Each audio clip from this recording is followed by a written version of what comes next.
Confucius very wisely said, "A man who understands the Tao in the morning may die with content in the evening." Because when you understand, you don't put your hope in time. Time won't solve a thing.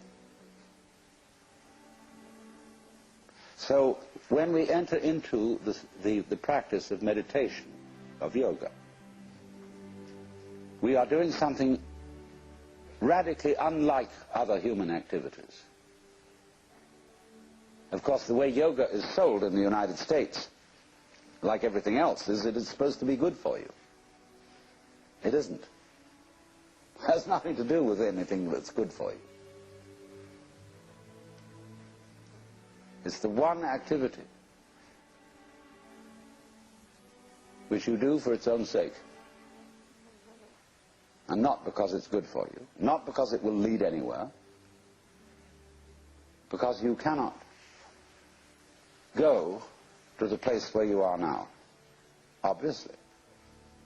Yoga is to be completely here and now. That's why the word yog means join. Get with it. Be completely here and now. This is the real meaning of concentration, to be in your center. And the Christian word for sinning in Greek is amatanin, which means to miss the point.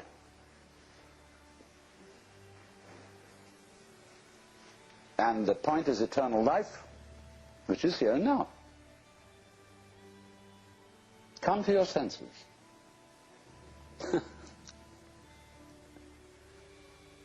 So yoga is defined in Sanskrit, in the Yoga Sutra, yoga chitta vritti nirodha. Difficult to translate, but roughly, yoga is the stopping of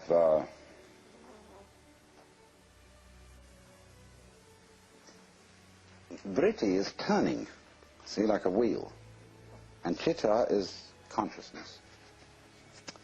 Turnings in consciousness. In other words, the attempt of the mind to catch hold of itself, which is what we call thinking, worrying. So we could say loosely, yoga is the cessation of thinking. It's not the cessation of awareness, but of symbolizing, trying to touch reality in terms of thoughts, symbols, descriptions, definitions. Give it up. It's not easy because we do it habitually. But until there is silence of the mind, it is almost impossible to understand eternal life, that is to say, eternal now. If you could come to the place where you suspend conceptions.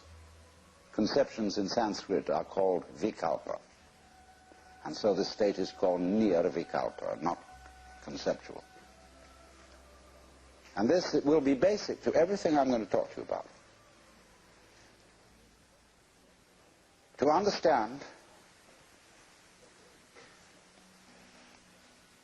non-verbal reality, non-conceived reality, what I call suchness, tathata. It's really very easy. It's too easy. That's why it's difficult. But that when you are fully aware and not thinking, you will notice some amazing absences.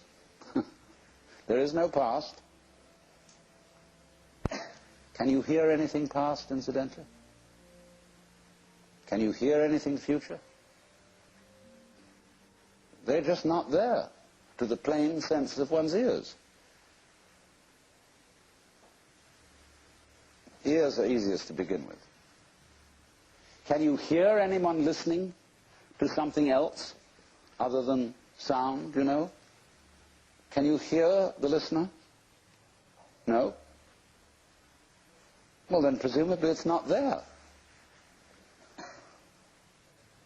then you become again as a child. And simply forget all that you ever were told and contemplate what is. All these ghosts go away. That's weird. But they just go.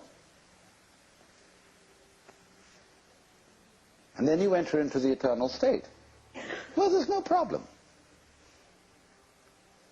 Well, then you go back and you collect your opinions again. You think, well, that won't do. How can I be practical and be in that sort of state? Well, I remember in the Sermon on the Mount that Jesus said a lot of things about this. Consider the lilies of the field, how they grow. They toil not, neither do they spin. And yet Suleiman in all his glory was not clothed like one of these. And if God so clothes the grass of the field, which today is and tomorrow is cast into the oven, shall he not much more clothe you, faithless ones? Wow. So, do not worry about tomorrow, saying, what shall we eat, what shall we drink, or how shall we clothe ourselves? Oh, the rabble seeks after these things.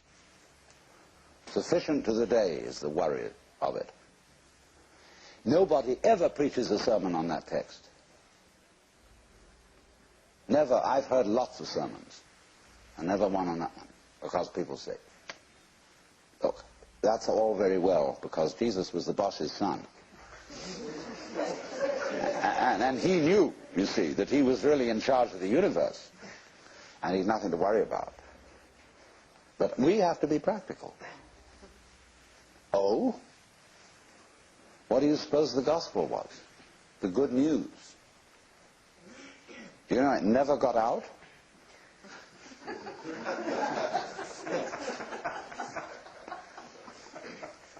You too are the boss's son. That was the gospel. If Jesus had lived in India, they wouldn't have put him to death. Because everybody in India knows that we're all God in disguise. So if he had said, I and the Father are one, in India they would have said, hooray! You know? Lots of people in India know that perfectly well. But here, that's a no-no. Who the hell do you think you are? You own the place? You keep your position. You're just a creature, a critter. It's in the family system, it's in everything.